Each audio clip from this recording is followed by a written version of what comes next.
Olá, sejam muito bem-vindos a mais um episódio do Neurotalks, a sua dose semanal de saúde mental, bem-estar e prevenção do burnout. Hoje eu tenho a alegria de receber aqui uma amiga muito querida, pesquisadora do Núcleo de Epidemiologia Psiquiátrica da USP, está fazendo pós-doutorado dela. Ela é fundadora da Caliandra, ela vai explicar para a gente o que é isso. Ela é mãe do Dante e do Pedro, é minha amiga, é uma psiquiatra maravilhosa, doutora Camila Magalhães. Seja muito bem-vinda. Obrigada. Que delícia receber a Camila aqui. Gente, nós estamos marcando há um tempão, né? A gente está marcando há um tempão. E não consegue, mas deu certo. Tô que muito feliz de estar aqui, minha amiga querida. Que maravilha, gente. A Camila tá no meu livro, ela me deu uma entrevista linda sobre depressão. A Camila, eu falo isso abertamente, ela não é porque é minha amiga, mas ela é uma das psiquiatras mais incríveis que eu já vi na vida. Assim, a Camila é de uma seriedade, de uma sensibilidade maravilhosa. Tem uma equipe de psiquiatras que eu confio, que eu gosto, que inclusive uma delas é a que me trata, a Bia. Um beijo, minha querida psiquiatra e já amiga. A Maria Beatriz é do time da Camila. E, Cá, muito obrigada pela tua presença. E eu queria saber como é que, em primeiro lugar, assim, como é que a gente mantém saúde mental fazendo tanta coisa, né? Porque você tem 2 filhos, você tem a Caliandra, você tem um time de psiquiatras para cuidar, você tem os seus pacientes, né? A Camila tem pacientes incríveis aí. E como é que é isso? É um desafio. Eu acho que a gente manter a nossa saúde mental, ela depende de muitas coisas.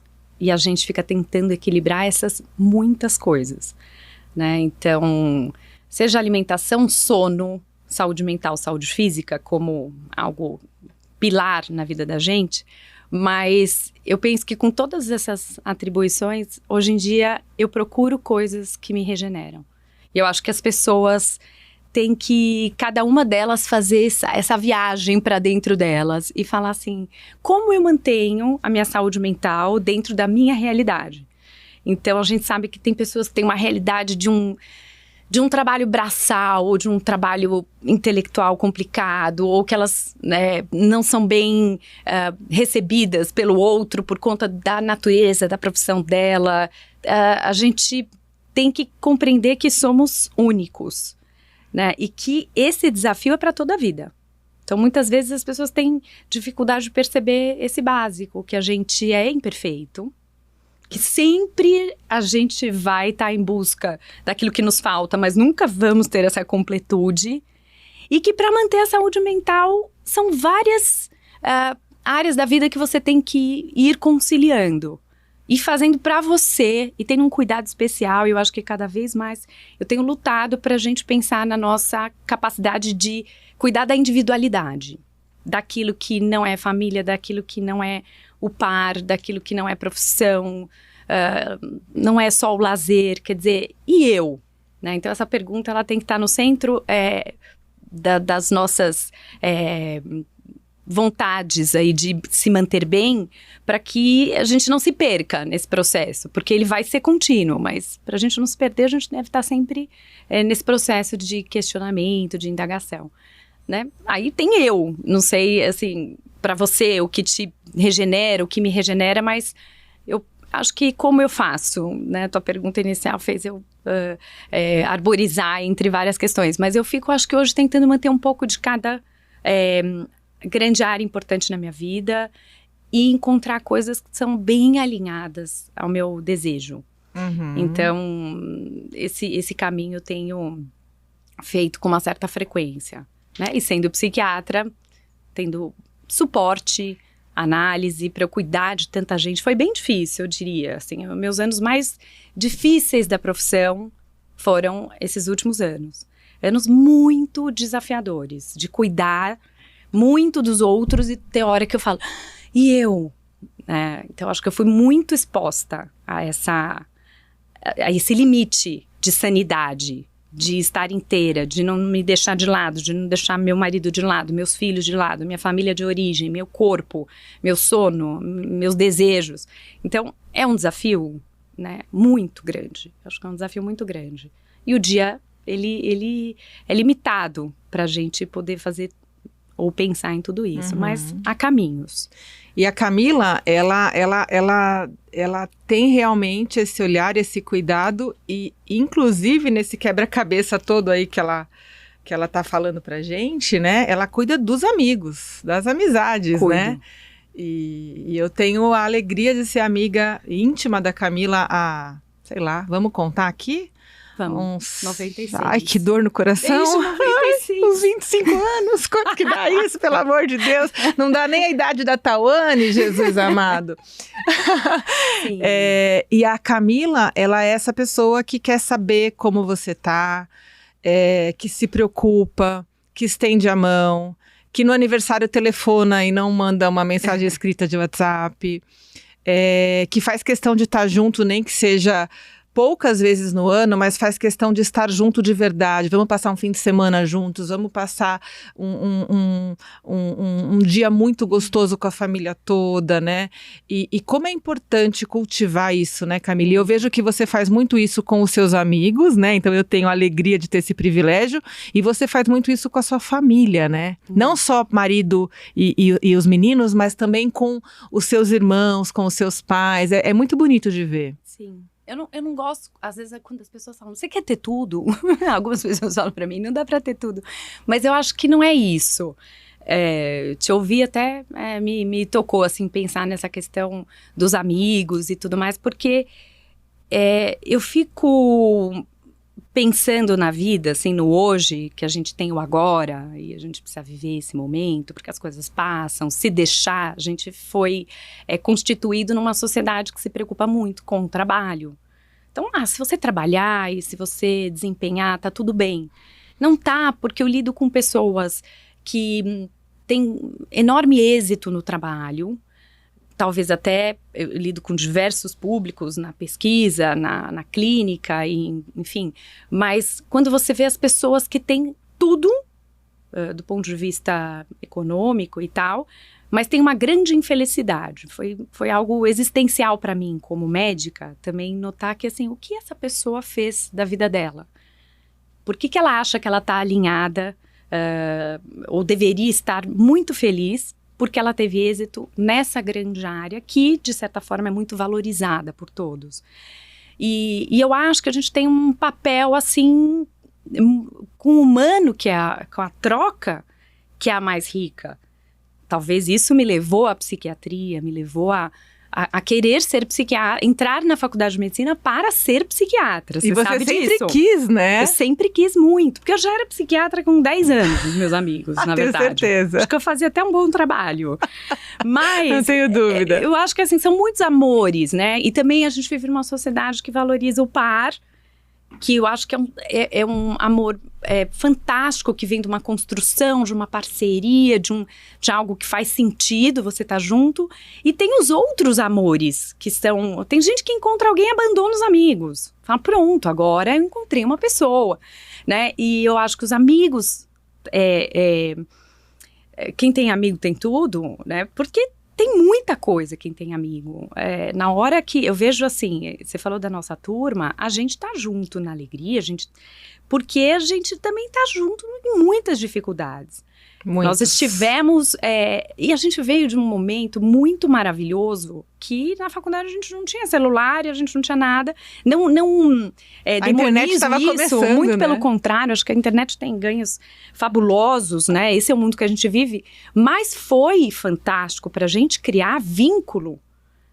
Né? A gente tava ali, no olhar, e aí, você precisa disso, você precisa daquilo, você almoça comigo? Você chegava na sua casa, tinha alguém ali pedindo pra estar junto, pra estudar junto, pra almoçar junto, A gente morava em Santos, pra quem não sabe, tá? Né? A gente morava em Santos, então era a gente teve vida, e teve troca real, da vida real.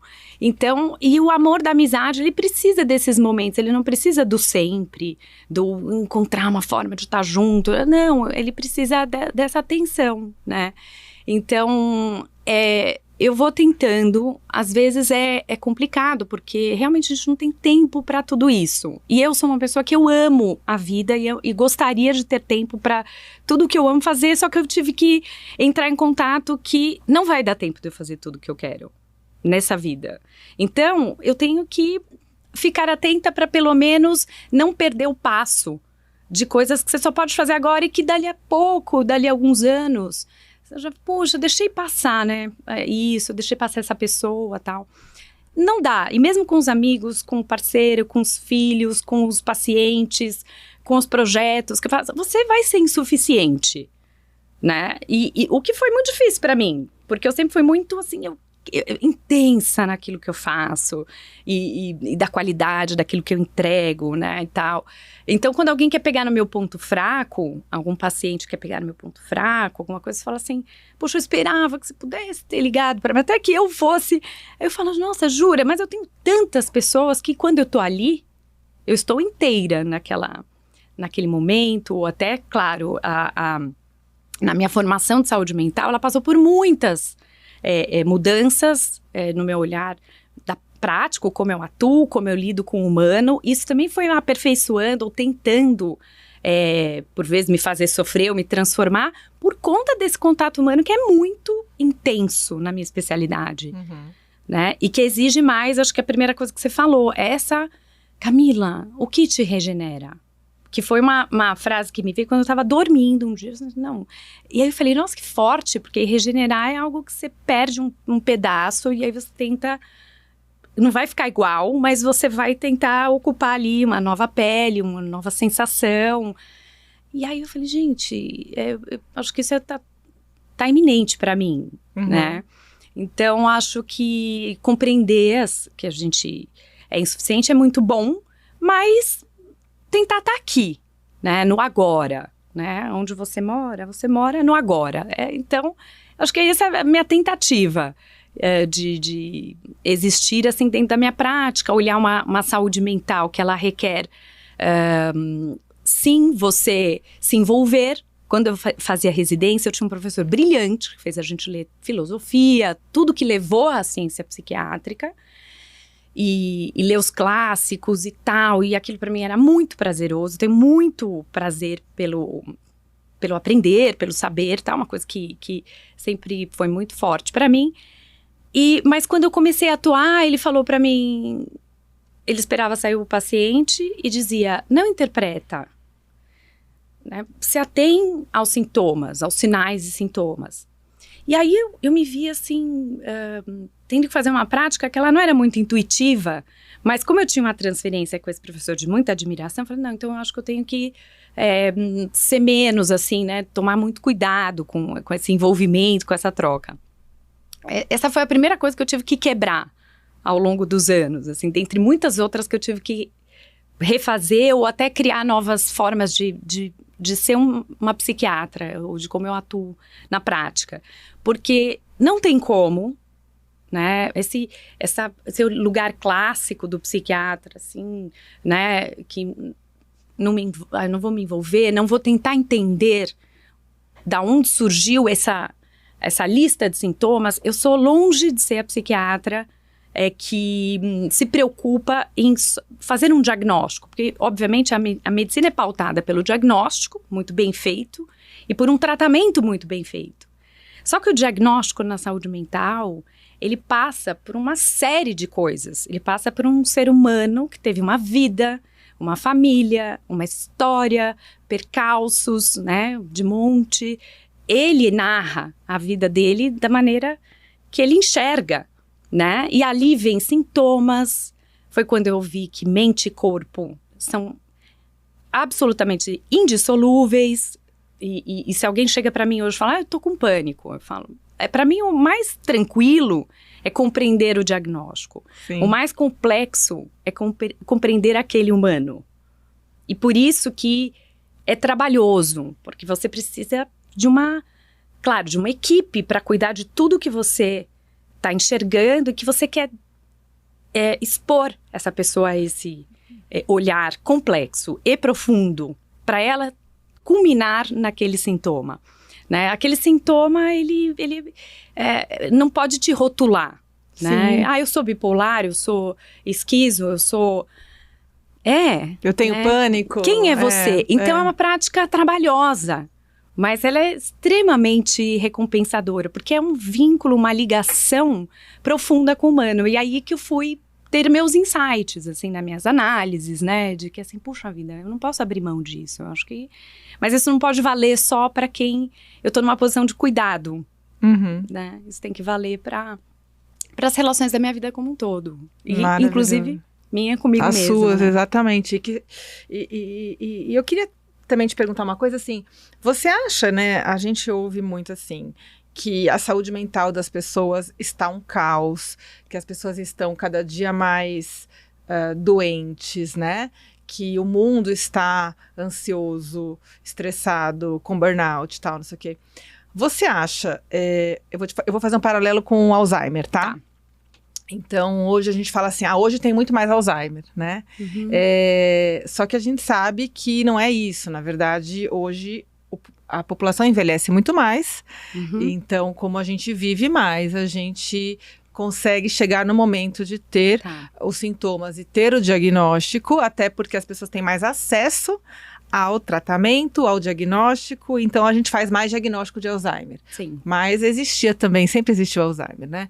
Então, você acha que esse boom da saúde mental, ele é porque as pessoas realmente estão mais adoecidas, que o mundo moderno tem um papel, ou é porque pelo acesso à informação as pessoas se identificam e buscam ajuda mais facilmente? Essa pergunta é muito boa. Você é boa, né? Você é muito boa. Eu sempre fui, né? Eu tô brincando. Isso é só pra encher o saco dela, tá, gente? É brincadeira interna. Pergunta, ela parece simples. Um sim ou não. Mas ela é super difícil. E eu vou te colocar por quê. Porque para ela ser pensada, pra gente pensar a saúde mental hoje, a gente tem que pensar muito além da saúde mental cuidada ali pela psiquiatria, pela psicologia. Mas sim, assim, se você for ver, houve um aumento enorme de publicações, estudos, revistas de saúde mental recentemente, porque a saúde mental cada vez mais abarca mais ciências.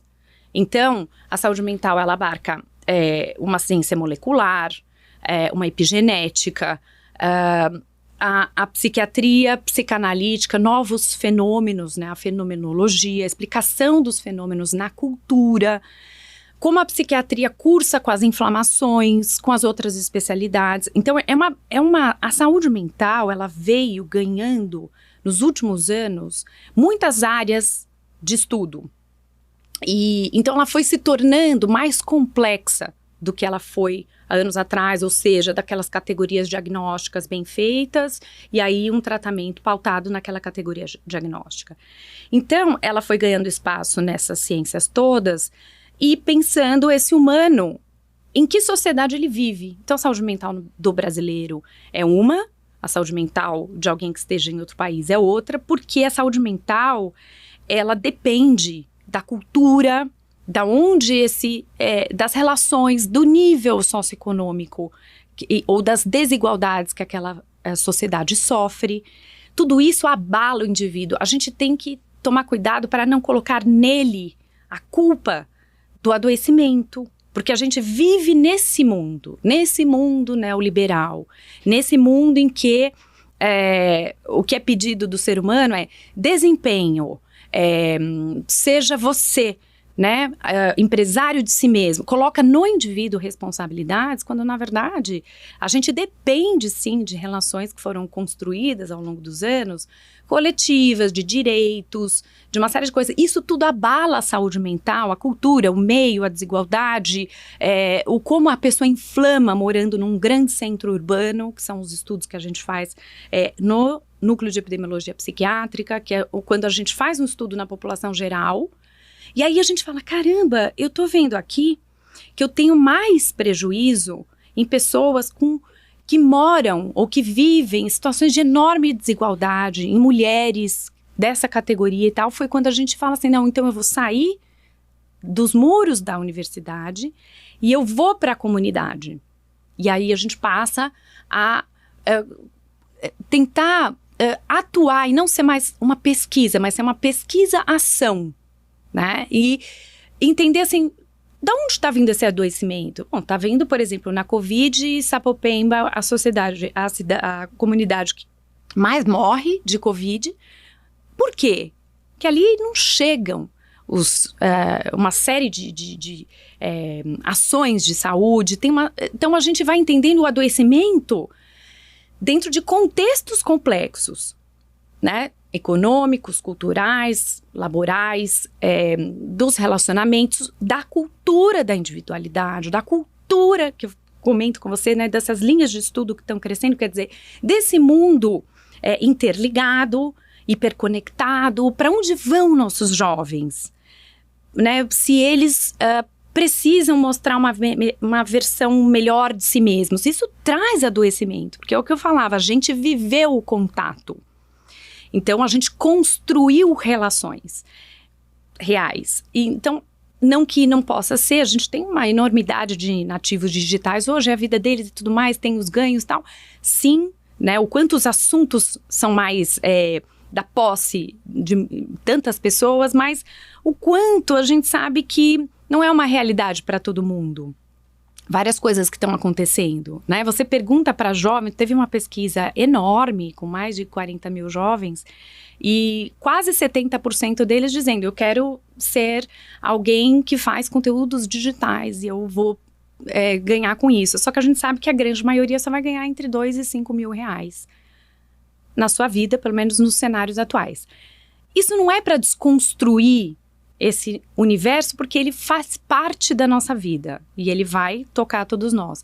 Mas a gente precisa pensar em tudo isso, discutir, criar espaços, né, diversos para uma real diversidade, para uma discussão da saúde mental que tem que fugir. Até, por isso que eu disse que a sua pergunta é complexa. Se eu responder assim, sim, está aumentando. Provavelmente vários diagnósticos com a pandemia, né, que se a gente parar para pensar, parece surreal o que vivemos ainda e recentemente. É algo absolutamente surreal. Mas eu tinha uma expectativa muito diferente do que aconteceu com o ser humano. Muito diferente. E eu tive que lidar com isso. Né? Porque eu achava que as pessoas, sim, iam ter uma atitude mais coletiva. Mas iam mudar, né? Elas entraram em ego trips, né? Então, em uma série de dificuldades, sim, adoeceram mais, queriam exigir mais, assim, de melhoras rápidas e tudo mais. Mas era uma grande oportunidade da gente pensar a humanidade, né? O clima, a globalização, as trocas, os valores. O que importa, os valores. Então, foi para mim bastante complexo. E pensar que aí a saúde mental virou uma moda. Porque você vender dor, angústia e sofrimento é você tentar, através das mídias, redes sociais, serviços, uma série de profissionais, soluções. E aí me tocou isso um pouco, porque eu acho que, assim, boas pessoas criando conteúdos e tal, é fantástico e absolutamente bem-vindos, inteligentes, bem informados, que vão atrás, mas pessoas querendo se aproveitar ou criar a indústria do bem-estar, isso pra gente que é psiquiatra e que dialoga e que tá nesse movimento, nessa preocupação em criar grupos de discussão para, e aí, como é que a gente vai pensar a saúde mental do brasileiro no futuro, dos nossos jovens? E eu tenho 2 filhos, você tem suas filhas, aí a gente quer o mundo já é hostil. Sim. Né? A vida é difícil, a vida é complexa. Então, já que ela é complexa, como eu posso contribuir? Porque eu tô aqui só de passagem. Para mim sempre foi meio desafiador isso, porque a saúde mental para mim tem uma coisa meio missão, né? Então, ela não pode ser vista de uma forma muito caótica, preocupante, apenas e nem comercial, né?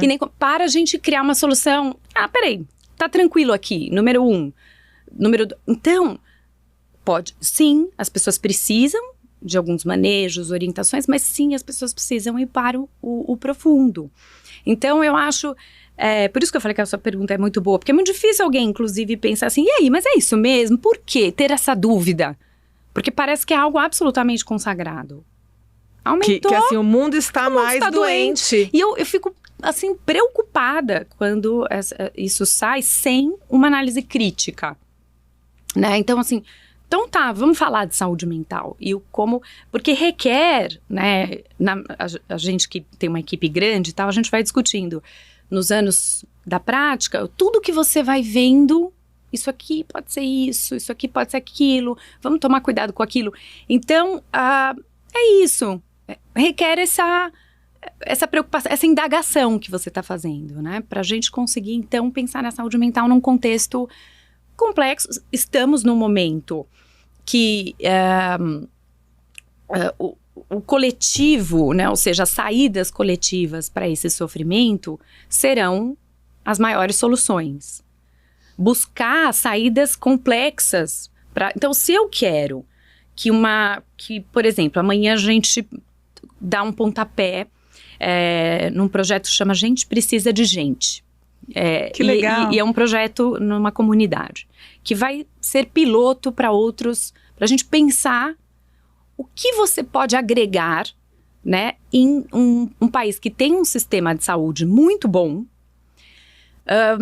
mas o que está acontecendo, uma rede interessante, coletivos, né, nas periferias tem coletivos fantásticos, organizados, pessoas que são altamente qualificadas, que tem um raciocínio ali para o outro, assim, da gente ter que parar para aprender, sim, porque teve reuniões que eu participei, eu faço um grupo, quando eu vi, eu estava ali, e quando eu vi, eu estava num grupo que chamava Discussão de Grupo com a doutora Camila. Eu falei assim, não, peraí, eu só estou aqui participando. Por quê? Porque eu estava preocupada, assim, realmente em ver como eu poderia contribuir, mas eu estava muito mais, assim, estrangeira àquele mundo. E com várias estranhezas que eu tinha daquilo que elas me falavam, é onde uma resposta, uma pergunta mais desavisada de quem está de fora daquela realidade, talvez até ajudando, porque a gente faz isso, né, um cuidado de saúde mental em ambientes mais controlados, nas pesquisas, né, nos hospitais, nas clínicas, com um aparato maravilhoso de equipe, nas empresas. Mas como é você fazer isso na vida ali, né, com o que as pessoas têm? De equipamentos de saúde ou equipamentos de cuidado e tal. Então, quando a gente chegou ali, foi me chamando a atenção que elas tinham feito um documento. Então, eu estou nesse grupo, que chama SEDECA, em que jovens estão cumprindo medidas socioeducativas, né, por conta de geralmente por aprisionamento com drogas, que foi uma área muito grande minha de estudo, né? Sim. Aliás, não, a área de estudo não. A Camila é uma das maiores autoridades em álcool e drogas desse país, tá? É que ela é muito modesta, mas essa é verdade. Tem boas, mas eu estudo muito isso e eu tava assim, Ana, ali tentando, porque isso foi a primeira área que me pegou. Porque eu falava, não, mas por que esses jovens estão aprisionados por tão pouco? Porque a maioria de jovens aprisionados são, a maioria mesmo, com quantidades muito pequenas de substâncias. Então, aí eu passei a entrar nessa coisa de conselho, de discutir, não, isso tá errado, é o jovem periférico, é o negro, né? Porque ali é como quem aplica essa lei hoje de drogas no Brasil é o policial. Porque ele vê aquela condição, o que ele olha, e ele entende que a pessoa com aquele aspecto é um traficante e merece a prisão para, enfim, deixar a nossa sociedade livre dos bandidos. Então, é uma distorção muito grande desse problema, né? E quando eu estava ali, elas tinham que fazer um relatório para o juiz, elas trabalham, assim, um trabalho lindo lá em Sapopemba, e se envolvem e tal, aí faz um trabalho tremendo, vão até o jovem, mas o juiz só considerando, por exemplo, os atendimentos em loco. Né? E todo esse trabalho que é feito. Ou então, eu acho que esse jovem precisa ter um trabalho. Mas qual trabalho? Quem vai ofertar esse trabalho? Então, é tudo muito difícil. E elas dizendo, bom, vamos só falar aqui dos graves. Vamos discutir quais são os graves. De todos esses 60, acho que 4. Aí, eu que estava de fora, dizia assim, não, vocês não estão entendendo. Vocês cuidam de 60 jovens graves. Porque ele já está em conflito com a lei, ele já está numa situação que ele vai ficar marcado por essa vivência. Então, a gente tem aqui algo muito desafiador para olhar em termos de saúde mental. Então, o que vocês fazem, vocês não têm ideia do valor que é. Não é só cuidar daquela questão. Quando você vê assim, esse sábado a gente vai lá, a gente precisa limpar a casa do fulano, ver se a gente arruma umas roupas novas e tal. Então, tem coisas no nosso país, né, que vão nesse sentido muito além do trabalho e que lida com a vulnerabilidade e dá uma lição pra gente. Por isso que essa aproximação, né, acadêmica, uma ação em saúde mental, estar nos lugares onde há esse sofrimento, vai trazendo respostas e soluções para você cuidar das pessoas. Informar adequadamente, falar com as mulheres, enfim. E você acha que existe um peso pelo fato de você nesse lugar de representante, né, pesquisadora do Núcleo de Epidemiologia Psiquiátrica da USP, quer dizer que é uma instituição super reconhecida, né? Quando você, que é uma psiquiatra estudiosa nesse assunto, teu doutorado é nesse assunto, você representa e ratifica, olha, o que está acontecendo, né? Você expõe dessa forma. Você acha que isso tem um impacto do ponto de vista legal para quem está, para o juiz, para quem está analisando isso? Acho que legal você falar isso. A gente junta isso. Os saberes. Eu fico pensando assim, quando eu chego ali, eu não sei nada. É uma coisa interessante. A sensação que eu tenho é de estranheza, muitas vezes. Assim, caramba, quem está aqui e que tem a prática é que sabe o que faz. Né? Aí, de repente, eu fui vendo que eu conseguia, com aquilo que a saúde mental vai te dando um aparato, que é discutir um caso em equipe, ver o papel de cada um, qual é o limite entre saúde e doença, que é onde a gente pode contribuir, é quando essa troca ela começa a ser feita e você se exime de todo e qualquer título, e é interessante isso, porque assim, a comunidade, ela não precisa de pessoas com titulações para chegar lá e falar o que ela tem que fazer. Muito pelo contrário. Ela precisa ser ouvida. É o que ela entende que é importante para ela. É a dor dela que está em questão. Porque as ações, os rituais, os ritos, tudo que eles foram construindo tem uma consistência muito grande dentro dessa história. E é muito interessante porque, assim, quando eu acho que a gente junta para poder discutir um caso, tal, você está num lugar ali de escuta e elas estão num lugar de escuta. É muito interessante porque nessa possibilidade da gente dialogar e cada um contribuir com o que tem, e não é a voz do saber, longe disso, porque é muito bonito você ver que você não sabe nada dessa realidade, sabe quem vive, quem atua e tal, você sabe assim, você traz o que você realmente tem a contribuir. Mas o saber é a primeira, eu acho que a primeira máscara que cai. A primeira máscara que cai. E é importante isso, porque assim, quando você chega ali, você não chega, né? Ah, não, vou fazer. Não, é isso que é bonito, é construir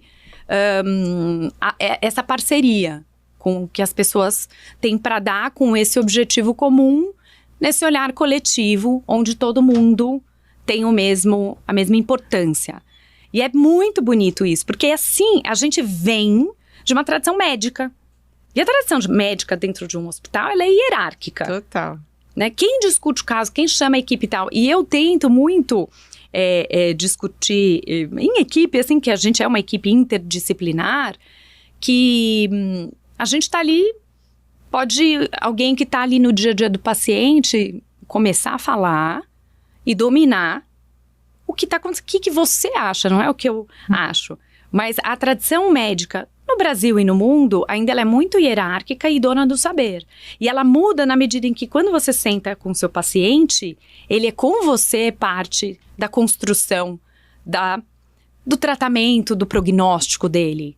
E a gente só consegue ali dando uma direção, né, a partir das experiências que você vai tendo e de um olhar diagnóstico, que é como eu falei, não, isso aqui não é um pânico, deixa eu te perguntar. Ah, não, já falaram, até nesse caso foi interessante que eu atendi essa semana, não, já me falaram, eu tô com 20 anos, eu tô trabalhando num lugar que não tem janela, eu tenho que fazer tantas conferências de banco por minuto, e isso tá me deixando estressado, e a minha psicóloga já falou, eu tô com burnout. Tá, mas me conta. Diga mais sobre isso. Porque, isso eu sei, mas quem é você? Por que você está aqui nessa consulta assim, não está sozinho? Do que você tem medo? Por que você quer ser essa profissão, que é uma profissão de poder que ele estava colocando aí? De onde veio isso? Né? Quando você passa a ser alguém que faz 3 horas de academia por dia? Por quê? Uhum. Esse vigor vem para te proteger do quê? Uhum. Então, assim, do que vem da nossa experiência, claro, enriquece muito. É muito complexo, né? Vai trazendo, exato, vai trazendo por parte do paciente, o que a gente chama de insights. Mas não assim, olha, é o seguinte, sua pressão tá alta e seu peso tá bem acima, né? Você sabe que você vai morrer, né? Vamos tomar volta, um remédio. Vamos lá, faz o seu papel, eu faço o meu. Não, né? Essa medicina, ela não vai funcionar mais. Não tem mais jeito, né? Não. Eu mando e você obedece, vai dar tudo certo. Exato. Ela tá longe de ser a psiquiatria do futuro. E eu acho que é a saúde mental do futuro. Com certeza, longe. Com certeza. Ká, falando um pouquinho, né, dessa visão da saúde mental do mundo atual, né, e pegando aí o gancho da tua maior expertise, que é na atuação de álcool e drogas, o que os números mostram, né? Os dados mostram que o consumo de álcool e drogas aumentou realmente no pós-pandemia, né? Uhum. O que você tem a dizer pra gente sobre isso, com a questão do isolamento, com a questão daquele uso mais, entre aspas, permitido, aquela coisa que é da classe média, né? Queria que você falasse um pouquinho disso. Tá. Então, Ana, eu sempre fiz... A minha área de estudo foi o uso de substâncias, transtornos de ansiedade, transtornos de humor, olhar um pouco para as multimorbidades, ou seja, aonde quem exagera. Eu me interessei para estudar algo que no Brasil não se estudava, que era o beber pesado, que a gente fala. Ou seja, quem quando bebe, bebe muito. Eu não estava necessariamente preocupada com quem se torna dependente, né? Depois eu vim a estudar daqueles que experimentam álcool, qual é a transição que vai havendo ao longo da vida até ela se tornar dependente. Por quê? O que acontece, né? Então, por muito tempo eu olhei para esse fenômeno do álcool e depois eu passei a cuidar de pessoas com transtorno de humor, transtorno de ansiedade, uso de substâncias, porque o uso de substâncias, do álcool e de outras drogas, ele está no contexto de cada indivíduo. Aquele que é mais ávido por comer, por beber, por fumar, tem uma família que tem uma genética compulsiva, né, para vários comportamentos, ele não é o alcoolista, né, essa grande categoria do bebedor, ela não serve muito para uma boa prática. Então, o que foi acontecendo com o brasileiro é que na nossa cultura tem um esvaziamento da procura por situações que deixam aquela pessoa em sofrimento inteira ou melhor, ou mais que ela consiga então raciocinar naquilo que está gerando sofrimento para ela. Esse aumento que a gente teve do álcool não foi só dele. Foi do álcool, foi dos alimentos e foi dos eletrônicos, dos games, das internets, seja rede social e tal. Então, o brasileiro, ele foi sim para um comportamento de eu mereço, eu vou beber, eu preciso relaxar, eu tô talvez muito até estressado. de gastos, né? Quem sabe, né? De, assim, formas de enfrentamento. Sim. Né? Então, as formas de enfrentamento do brasileiro foram para a anestesia. Então, tanto é que aumentou muito a insônia, ficar muito tempo na internet, gente que só dorme com aquela tela ligada. Isso foi uma mudança brutal no comportamento do brasileiro. Ele foi para isso. O brasileiro, ele espera cestar. Ele cestei. Agora, o que quer dizer isso? Eu passei uma semana complicada. Eu trabalhei pra caramba, só fiz isso. Entendeu? Eu tô estressado aqui no meu trabalho. E agora... Me deixa beber. Agora eu cestei. Agora eu vou beber. E aí... É um país que vai fechando livrarias de monte, né? Por quê? A nossa cultura abrindo foi drogarias. E o brasileiro fala muito da cervejinha, né? Eu preciso da minha cervejinha, da minha tacinha de vinho e tal. E eu não culpabilizo, eu nunca coloquei o protagonismo dos problemas do brasileiro no álcool. Mas assim, quem é essa pessoa que quando bebe, bebe muito e por quê? Né? E aí eu fui estudar isso e via que os problemas estavam maiores nas pessoas com esse perfil, que começavam a beber cedo, né, que tinham um padrão de beber assim precoce, que estavam em situações de maior desigualdade, mulheres periféricas, homens que ao beber muito e mulheres que ao beber muito isso está acontecendo porque a nossa proporção é de 1 para 1 entre as meninas e meninos.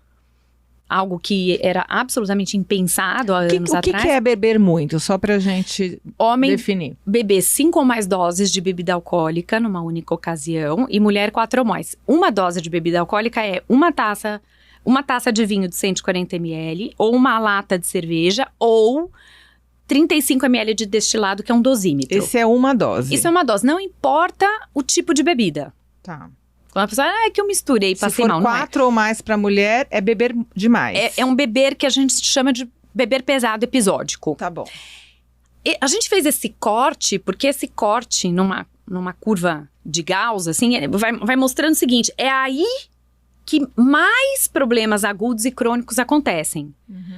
Gravidez indesejada, sexo proteger, violência, acidente de carro, bater, brigar, entrar em conflitos, impulsivo que depois você se arrependa, ter uma arritmia, ter uma segunda-feira, terça, quarta difícil, tem mais risco de ter abuso ou dependência, mais risco de câncer, mais risco de doenças inflamatórias, mais risco de cefaleia, mais risco de dor, mais risco de 160 tipos de doenças.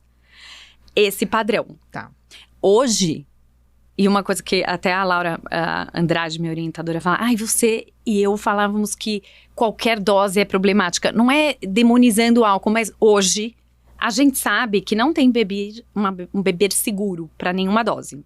Essa informação é nova, né, Camila? Ela é de uns anos para cá, porque ela pegou os grandes, amostras grandes de pacientes e começou assim, olhando as comorbidades. Então, quando você vê que a mulher, ela, para jovem, que infarta, a segunda maior causa é depressão, e dentre os comportamentos inadequados, o consumo do álcool está aumentado, então esse é um estudo recente que saiu no JAMA, numa revista super prestigiosa e tal, assim, poxa, fator de risco aqui para o infarto, então é uma questão de saúde mental? E como ela enfrenta isso, né, com esse beber? O aumento de número de mulheres com câncer, né, câncer de mama, câncer de ovário, então manifestações oncológicas, inflamatórias, muita dor, homens com inflamações também, com uma série de eventos cardiovasculares e tudo mais. Aí a gente vê assim, não necessariamente é o bebedor pesado. Pode ser a pessoa que bebeu muito um dia na semana, pode ser aquela pessoa que eventualmente vai fazendo um consumo que era dito moderado de bebida alcoólica, que é até 2 doses homem, até uma mulher, não todos os dias. E isso caiu por terra, porque isso é muito. Porque hoje em dia é muito comum, assim, eu tomo uma tacinha de vinho todos os dias. É muito. Isso já é um problema. Isso hoje já não é assim, tá tudo bem. E tem muitas correntes agora que as pessoas estão, inclusive em Londres, muitos jovens estão num movimento de abstinência. Isso tem sido interessante para os estudos, assim, a gente não bebe nada. Porque, na verdade, as pessoas estão se sentindo assim, como eu sou capaz, desafiando isso? Mas como é que eu vivo um momento sem eu beber, porque eu começo a notar que, e quanto mais as pessoas envelhecem, né, aquela bebedeira, ela vai custar muito caro. Muito caro. E as pessoas passaram a falar mais sobre isso abertamente, porque também tinha um tabu social das mulheres e homens falarem sobre como se sentiam após esse beber pesado, que é bastante, para você ter ideia, é 1/4 dos brasileiros bebendo dessa forma. Nossa, é muita gente. Então, é muita gente. Então, essa linha de estudo, essa discussão agora vem como uma coisa positiva, mas uma desconstrução quase da nossa cultura, de um universo afetivo, de que assim, beber é viver. Não, né? E as outras coisas que você faz? Porque não é só beber que está trazendo sedação. Quem está em sofrimento e não olha para o sofrimento, que é bastante desconfortável, mas é só a partir desse olhar que você vai gerar uma transformação nas coisas da sua vida que são importantes, você não vai anestesiar isso nem com álcool, nem ficando ali no celular, nem vendo se sua vida está melhor ou pior que o do outro, porque vai estar sempre pior. Pelo menos na rede social, claro, né? Para a pessoa é impossível ela se sentir bem com como esse mundo está sendo construído. Então, tudo isso, a alternativa não é essa sedação. Né? É você encontrar outras maneiras de questionar a sua semana, de não só cestar e que todos os dias tenham para você alguma finalidade, alguma alegria, algum conforto, algum desconforto. Porque se você ficar esperando chegar esse momento para você entender aquilo como curtição, você está achatando importantemente o potencial da sua vida.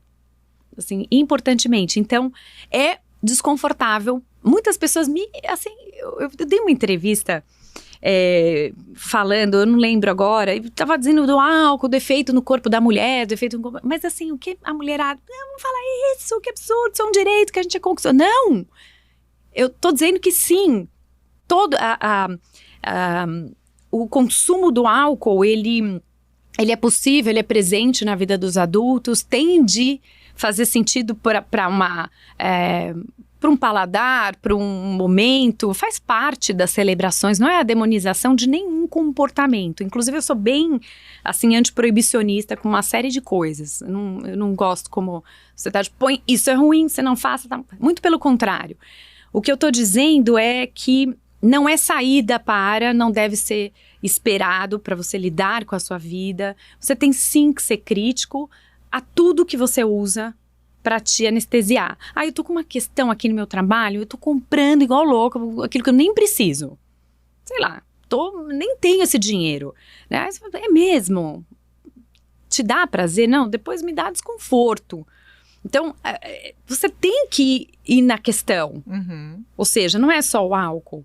Né? E as mulheres, de fato, no passado, elas não podiam beber, nem sair com as amigas, nem se divertir, porque não era bem visto. A mulher, ela é bem vista se ela cuida bem dos filhos dentro de casa e tem o seu lar ajustado. Quer dizer, era uma completa minimização do papel feminino. Então, não é questão de possibilidades. Eu acho que todos temos possibilidade de fazermos o que a gente julgar uma experiência interessante, tal, seja com álcool ou com drogas. Mas a grande questão é onde ela está inserida na motivação. Perfeito. Ai, vontade de ficar aqui mais 1 hora. Pode mais 1 hora, Tawane? Pode? Pode, Amaury?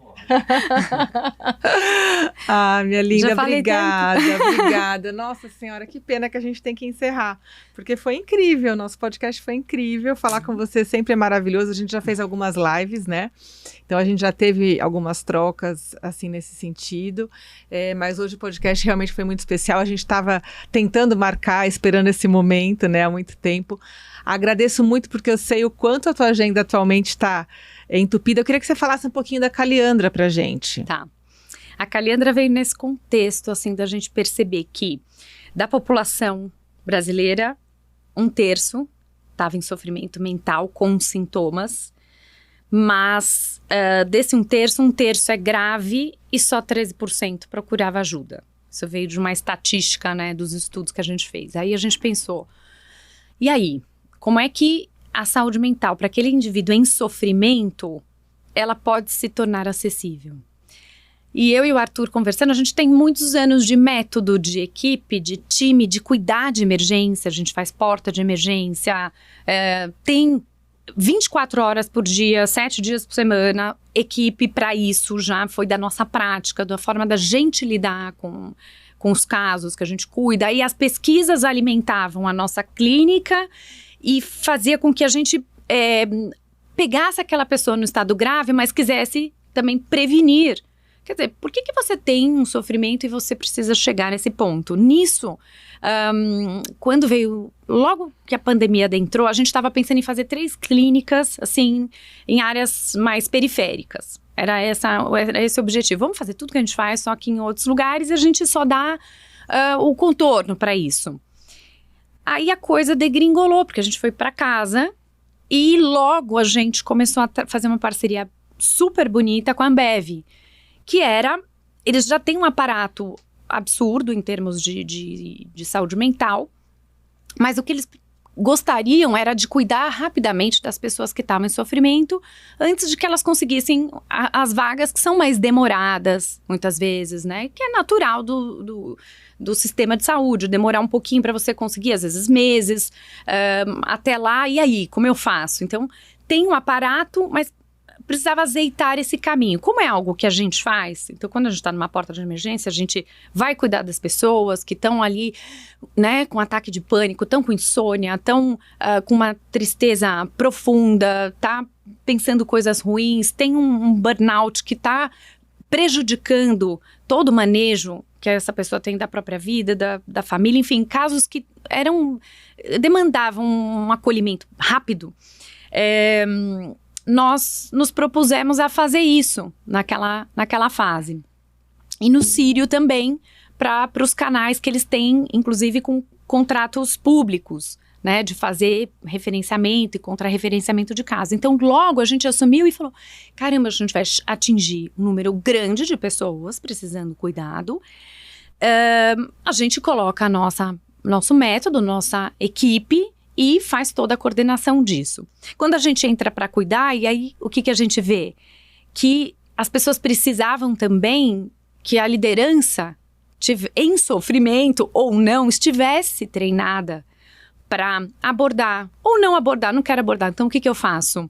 Né? Que ela conseguisse manejar aquilo que ela poderia ser fonte daquele estresse maior ou não, um grande aliado na procura por uma ajuda. Então foram várias coisas que a gente passa a fazer com a Caliandra, não só cuidando de pessoas, com o psiquiatra que atende imediatamente a linha e oferta um teleatendimento, que toda a Caliandra é online, como os treinamentos dessas lideranças. A gente agiu em várias tragédia de Petrópolis, né, fazendo essa... Então já vamos ali, a gente consegue falar com todo mundo. Numa crise que uma empresa enfrente, alguém que numa escola, né, cometeu suicídio numa empresa, coisas que demandam uma rapidez. E uma atuação coletiva, a ideia seria essa, né?